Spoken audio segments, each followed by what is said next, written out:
Income tax ఉత్తి పుణ్యానికే కట్టించారండి అని వాళ్ళతో రిక్వెస్ట్ చేసుకొని కొన్నేమో అక్కడ కేసుల్లో కూడా మేము సాధించి ఆ 5 సంవత్సరాల్లో పాత 5 సంవత్సరాల్లో 7 కోట్ల రూపాయలు వెనక్కి తీసుకొచ్చాం. 7 కోట్ల రూపాయలు ఇన్కమ్ ట్యాక్స్ వెనక్కి తీసుకురావడం అంటే చిన్న విషయం కాదు. అది కూడా మేము సాధించిన విజయం కింద మేము చెప్పుకుంటున్నాం. అలాగే ఈ సంవత్సరం ఇప్పుడు 25వ సంవత్సరంలో మీరు రాగానే ఇప్పుడు 11 మాసాలు అయింది కదండి. ఇంకా ఆ 7 కోట్లు కాక ఇంకా 1 కోటి రూపాయలు రావాలంటే మనం పాత అందులో మేము వచ్చిన తర్వాత మళ్ళీ దీన్ని కలిపేటప్పటికి ఇంకొక 72 లక్షల రూపాయలు వచ్చిందండి. ఈ సంవత్సరం మనం 4 నెలల కింద 72 లక్షల రూపాయలు మన బ్యాంక్ వచ్చింది ఇన్కమ్ ట్యాక్స్ నుంచి వెనక్కి. ఇంకా కొద్దిగా రావాలి, అది కూడా 3-4 నెలలు వచ్చేస్తుందని అనుకుంటున్నాం. ఇది కూడా మేము సాధించిన విజయం కిందే చేస్తాం. మొత్తం మీద 7 కోట్ల 72 లక్షల రూపాయలు ఇన్కమ్ ట్యాక్స్ నుంచి వెనక్కి వచ్చిందండి. అది 8వ నెంబర్. ఇది కాకుండా 9వది బంగారు ఆభరణాలపై ఇప్పుడు గ్రాముకి 6,000 రూపాయలు పెంచాం. అంటే ఇంతకుముందు అయితే మేము వచ్చేటప్పటికి 4,500 ఉండేది. ఇప్పుడు బంగారం రేట్ అది పెరిగింది కదా, మనకి కూడా లోనింగ్ బాగా అవుతున్న ఉద్దేశంలో మీకు 6,000 రూపాయలు చేయడం జరిగింది. అట్లాగే ఇప్పుడు మీకు ఈ దస్తావేజ్ మీద తనఖా మీదే చెప్పానండి 100 కోట్ల రూపాయలు దగ్గరికి వచ్చాను. దీనికి ప్యారలర్గా ఇంకొక 100 కోట్ల రూపాయలు బంగారం మీద కూడా అయిందండి ఈ సంవత్సరం. మొత్తం 200 crores అండి లోనింగ్. అయ్యో 100 కోట్లు సుమారుగా చెప్తున్నాను. అలాగే ఏంటంటే ఈ సంవత్సరం అంతా కూడా మొత్తం మీద బ్యాంకుని ఒక గాడిలోకి తీసుకొచ్చి రాబోయే కాలంలో ఆర్యపురం కోఆపరేటివ్ బ్యాంకుని ఆంధ్రప్రదేశ్లో అగ్రగామిగా మా డైరెక్టర్లు, నేను, మా స్టాఫ్ అందరూ కూడా నిలపాలని, మంచి సేవలు అందించాలని, రాయమండ్రిలో ఉన్నటువంటి మా బ్రాంచ్లో ఉన్నటువంటి అన్ని ఊళ్ళలో కూడా మంచి సేవలు అందించాలని ఉద్దేశంతో ఉన్నాం. ఇది మీకు తెలియపరుద్దామని ఉద్దేశం ఫస్ట్ ప్రెస్ మీట్ పెట్టడం ఇవ్వడం జరిగింది. 8వ తారీఖుని ఉదయం 8 గంటల నుంచి సాయంత్రం 5 గంటల వరకు స్టేడియంలో అందరికీ కస్టమర్లు అందరూ కూడా వచ్చారు. మీరు కూడా తప్పకుండా రావాలని కోరుకుంటున్నాను. 3 గంటలకేమో మీటింగ్ ఉండేది. సామాన్య మామూలుగా వచ్చారు ఏ తరగతి, అది కూడా జరుగుతుంది. ఇది కాకుండానే మళ్ళీ నిలబడి అయిపోయిన తర్వాత 19వ తారీఖుని మా ఆర్యపురం బ్యాంకులో మనకు మధ్యాహ్నం 11 గంటలకు ఒక ప్రెస్ మీట్ ఉంది. మీకు మళ్ళీ మీ తెలియపరుస్తాం అని ఈ సభాముఖం కూడా చెప్పారు. 19వ తారీఖుని ఉదయం 11 గంటలు తప్పకుండా అందరూ కూడా ఎక్కువ మంది రావాలని నేను మనస్ఫూర్తిగా కోరుకుంటున్నాను. మీ అందరికీ అభినందనలు తెలుపు. నమస్కారం. మా వైస్ చైర్మన్ గారు విషయాలు మాట్లాడారు. ఈరోజు ముఖ్యంగా ఈ ప్రెస్ మీట్ పెట్టడానికి సాధారణ మహాజన సభ 15వ జరుగుతుంది. చైర్మన్గా చెప్పినట్లు 6వ నాడు ఉదయం 8 గంటల నుంచి స్టేడియం గ్రౌండ్స్లో స్టార్ట్ అవుతుంది. అయితే మాకు మరలా ఎలక్షన్స్ జరిపించి ఎన్డీఏ కూటమి మాకు అండదండగా నిలబడి, అందులో ఎన్డీఏ కూటమిలో ముఖ్యంగా మన రాజమండ్రి శాసనసభ్యులు శ్రీ ఆదిరెడ్డి శ్రీనివాస్ గారు, ఆయన ఈ ఆర్యపురం బ్యాంక్ ఎలక్షన్ ఎట్టి పరిస్థితుల్లో జరగాలి, బ్యాంకు గత 5 సంవత్సరాల్లో కూడా వైఎస్ఆర్ ప్రభుత్వంలో రకరకాలుగా కంపెనీలు వేసి ఆ బ్యాంక్ని సర్వనాశనం చేసేశారు. మరలా 2014 నుంచి 19 వరకు చెందిన అభివృద్ధి తప్పితే మరలా అభివృద్ధి అన్నది కుంటుపడిపోయిందని ఆలోచించి ఆయన వెంటనే ఎమ్మెల్యే అయిన నెల రోజుల్లోనే ఆదిరెడ్డి శ్రీనివాస్ గారు ఎలక్షన్ పెట్టడానికి ముందడుగు వేశారు. దానికి మరలా ఆర్యపురం కోఆపరేటివ్ అర్బన్ బ్యాంక్ పూర్వవైభవం రావాలంటే మరలా చల్లా శంకర గారే ఆ బ్యాంక్కి చైర్మన్ అయితే మళ్ళీ పూర్వవైభవం వస్తుంది. 106 సంవత్సరాల చరిత్రగా ఈ బ్యాంక్ని శాపలోకి వెళ్ళిపోయేలాగా గత ప్రభుత్వం చేసినటువంటి నిర్వాహం అంత దారుణంగా ఉంది అని చెప్పేసి చల్లా శంకర్ గారు చైర్మన్గా మమ్మల్ని అందరి పాలపూర్వకంగా నిలబెట్టి పూర్తి స్థాయిలో ఎన్డీఏ కూటమి అంతా కూడా జనసేన, బీజేపీ అందరూ కూడా ఒక తాటి మీదకి వచ్చి మమ్మల్ని ఎంకరేజ్ చేసి మాకు అండదండలుగా నిలబడి మా పాలవర్గం అంతా కూడా ఈరోజు మరలా ఆర్యపురం బ్యాంకులో పాలవర్గ సభ్యులుగా వెళ్ళామంటే వాళ్ళందరికీ కూడా మా హృదయపూర్వక ధన్యవాదాలు తెలియజేసుకుంటున్నాం.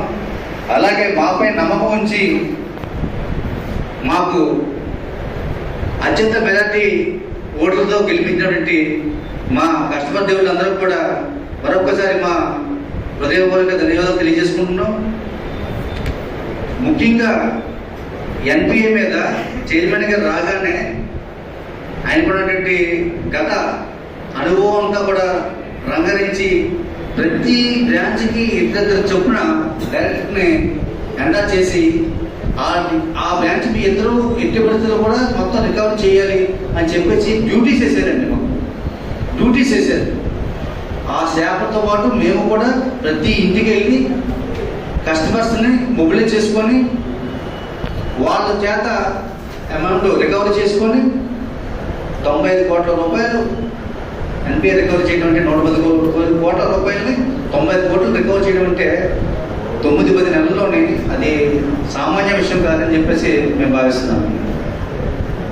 అదేవిధంగా దానికి ప్యారల్గా లోనింగ్ కూడా ఇంచుమించుగా 100 కోట్ల రూపాయలు లోనింగ్ చేయడం అంటే నిజంగా ఆశాస్పదం అంటే ఒక్క సంవత్సరంలో. అదే గత 5 సంవత్సరాల్లో వైఎస్ఆర్ గవర్నమెంట్లోని మేము 2019 జూన్ నెలలో మేము దిగిపోయినప్పటికీ లోనింగ్ 410 కోట్లతో లోనింగ్ అప్పచెప్తే మరలా మేము 23/7/2024 వచ్చేసరికి 410 కోట్లు దాటి ఉండాలి లోనింగ్. అలాంటి 403 కోట్లకు వచ్చేసిందండి. మేము వెళ్ళేసరికి మాకు అప్పచెప్పింది 410 కోట్లు. మేము అప్పచెప్తే బ్యాంక్ అని 403 కోట్లు మళ్ళీ మాకు తిరిగి అప్పచెప్పారండి. 7 కోట్లు మేనేజ్లో అప్పచెప్పారు మాకు బ్యాంక్ అని. అంటే ఈ 5 సంవత్సరాలు ఏం జరిగింది అంటే వాళ్ళ యొక్క మహాత్మానికి కమిటీలు వేసేయడం, వాళ్ళ యొక్క కార్యకర్తలకి పదవులు ఇవ్వడం చూసుకున్నారు తప్పితే ఒక ఇంతమంది ప్రజలకి ఉపయోగపడుతున్నటువంటి ఈ ఫైనాన్షియల్ ఇన్స్టిట్యూట్ని ఎలా రక్షించాలన్న ఆలోచన ఆ వైఎస్ఆర్ పార్టీలో ఉన్నటువంటి ఏ ఒక్క నాయకత్వం కూడా కలగలేదంటే ఇది చాలా దారుణ విషయం. దయచేసి ఆ రోజు ఎమ్మెల్యే ఆదిరెడ్డి వాసు గారు తీసుకున్న నిర్ణయానికి వారు మాపై పెట్టిన నమ్మకం, అలాగే మా కస్టమర్ దేవుడు మాపై పెట్టిన నమ్మకాన్ని ఒమ్ము చేయకుండా సంవత్సరం తిరగకుండా శాఖ నుంచి బయట తీసుకొస్తామని ఆ రోజు ఏదైతే ఎలక్షన్లో చైర్మన్ గారు చల్లశంకర్ గారు మాట ఇచ్చారో అది మాట కట్టుబడి అదే విధంగా శాఖను బయట తీసుకురావడం జరిగిందండి. అలాగే మేము వచ్చిన తర్వాత ఖచ్చితంగా మీకు డివిడెండ్ ఇస్తామని చెప్పి ఆ రోజు ఎలక్షన్లో మాట్లాడడం జరిగింది. అదేవిధంగా ఈ సంవత్సరం డివిడెండ్ కూడా అనౌన్స్ చేయడం జరుగుతుందండి. కాబట్టి మళ్ళా మిగతా విషయాలు గత 5 సంవత్సరాలు ఏం జరిగినా ఏంటో చైర్మన్ గారు నెక్స్ట్ జరగబోయే ప్రెస్ మీట్లో తెలియజేస్తారు. అందరూ కూడా ఏ తరగతి మెంబర్లు అందరూ కూడా ఆదివారం ఉదయం 8 గంటల నుంచి మన స్టేడియం గ్రౌండ్లో మన మహాజన సభ మొదలవుతుంది. కాబట్టి అందరూ మీ మెంబర్షిప్ కార్డు మరియు ఆధార్ కార్డు జిరాక్స్ పట్టుకొని తప్పనిసరిగా అటెండ్ అవ్వాల్సిందిగా కోరి ప్రార్థిస్తున్నాం. నమస్కారం. అర్బన్ బ్యాంక్ అంటే ఒక చరిత్ర కలిగిన సంస్థ. వ్యవస్థాపకులు సరిపల్లి విశ్వేశ్వర ప్రసాద్ గారు ఏదైతే ఆశయంతో ఈ బ్యాంకుని స్థాపించారో పేద బడుగు బలహీన వర్గాలకు ఉపయోగపడాలనే ఉద్దేశంతో ఈ బ్యాంకుని స్థాపించి ఆయన తదనంతరం పరంపరగా అలాంటి చైర్మన్లో వచ్చి ఈ బ్యాంకుని ఈ 100 సంవత్సరాల్లో ఇంచుమించు 106 సంవత్సరాల్లో 100 సంవత్సరాలు అలాంటి చైర్మన్లు వచ్చి ఈ బ్యాంకుని ఎంతో అభివృద్ధి పదంలో నడిపి పేద వర్గాలకు ఎంతో ఉపయోగపడేలాగా ఈ బ్యాంకుని తీర్చిదిద్దడం జరిగింది. ఇదంతా ఒక చరిత్ర అయితే గత 5 సంవత్సరాల్లోని చల్లా శంకర్రావు గారు తర్వాత ఇప్పుడు మళ్ళీ చల్లా శంకర్రావు గారికి ముందు ఈ బ్యాంకు ఏ విధంగా భ్రష్టపట్టిపోయిందనేది మన రాష్ట్రంలో ఉన్న ప్రభుత్వం ఏదైతే ఈ రాష్ట్రాన్ని అతలాకుతలం చేసి చిన్నాభిన్నం చేసిందో అదే విధంగా ఈ బ్యాంకుని వైసీపీ నాయకులు చిత్రవద చేసి దాన్ని చిందరవంద చేసి ఎవ్వరికీ ఉపయోగపడకుండా వారికి మాత్రమే ఉపయోగపడేలాగా దీన్ని తయారు చేయడం జరిగింది.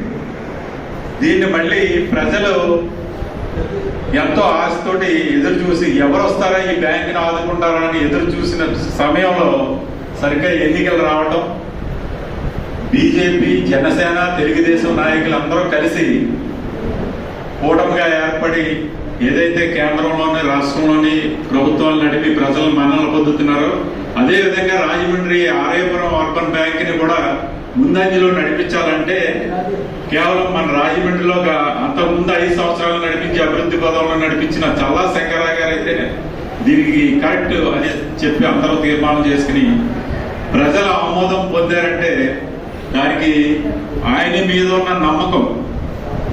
ఆర్థిక శాస్త్రవేత్తగా నేను ఎప్పుడు అంటా ఉంటాను, ఏదైతే ఈ ఆర్థిక పరమైన ఈ లావాదేవీలు కానీ దీన్ని ఎలా ముందంజ తీసుకురావాలనే కానీ పూర్తి అనుభవం కలిగిన వ్యక్తి చల్లా శంకరరావు గారు. అలాగే డెడికేషన్, ఆయనకున్న డెడికేషన్ తోటి ప్రజలందరూ కూడా మీరు గమనించే ఉంటారు, ఎన్నికల్లో సుమారు 4-5 రోజుల ముందు నుంచి ముసురు పట్టి వర్షాలు, అలాంటి వర్షం టైంలో రూపాయి ఆశించకుండా వచ్చి సుమారుగా 26,000 మంది వచ్చి ఓటేశారు. అది ఒక్క పాయింట్ సరిపోతుంది. చల్లా శంకరరావు గారి మీద మన నమ్మకం ఏంటంటే ఊళ్ళో మిగతా మహామహులు అందరూ కూడా ఒకవైపు ఉంటే కూటమి నాయకులు మాత్రం ఒకవైపు ఉండి ప్రజలు అండతోటి దీన్ని ఇవాళ ఈ కొత్త కమిటీని శంకరరావు గారి ఆధ్వర్యంలో డైరెక్టర్లు అందరినీ కూడా ఎన్నుకొని ఇవాళ ఇప్పటి వరకు చెప్పారు అభివృద్ధి ఎంత స్పీడ్గా జరిగిందని. ఇవన్నీ కూడా ఆయన అనుభవంతో మమ్మల్ని నడిపిస్తున్నారు కాబట్టి ఇవాళ సిబ్బంది కూడా చాలా ఈ మీరు రాకముందు 5 సంవత్సరాల్లో సిబ్బంది వాళ్ళ బాధ్యతలు కూడా వాళ్ళు సరిగ్గా నిర్వర్తించలేకపోయేవారు.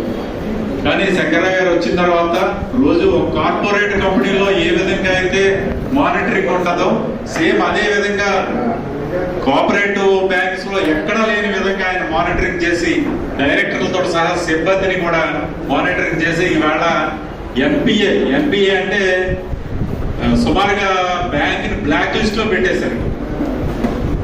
వైసీపీ నాయకులు నామినేటెడ్ డైరెక్టర్లుగా ఉండి నామినేటెడ్ చైర్మన్లుగా ఉండి అప్పుడున్న ప్రజాప్రతినిధులే దాని పాలకవర్గం కింద వాళ్లే నడిపించేసి బ్యాంకుని ఏం చేయాలో అర్థం కాని పరిస్థితుల్లో దాన్ని బ్లాక్ లిస్ట్ లో పెట్టి ఎన్పిఏ చేస్తే, ఎన్పిఏ చేయడం అంటే ఆ బ్యాంక్ ఏ విధంగా ఏ పని చేయదు అనమాట. కస్టమర్స్ డివిడెంట్ ఇవ్వకూడదు, ఒక బ్రాంచ్ ఓపెన్ చేయకూడదు, వేరే ఏదైనా కార్యక్రమాలు చేయకూడదు, ఏమి చేయకూడదు. వచ్చిన కస్టమర్ దగ్గర డబ్బులు తీసుకుంటాం, లోన్ ఏమైనా ఉంటాం అంతే. అలాంటి పరిస్థితి నుంచి వేళ ఎన్పిఏ నుంచి కేవలం 11 నెలల్లో దాన్ని తీసుకురావడం అంటే చాలా పెద్ద విషయం అండి. ఎందుకంటే ఆంధ్రప్రదేశ్లో ఉన్న బ్యాంకులు ఫెడరేషన్ ఉంటుంది, బ్యాంకులు కోఆపరేటివ్ బ్యాంకులు, వాళ్ళందరూ కూడా ఆశ్చర్యపోయారు.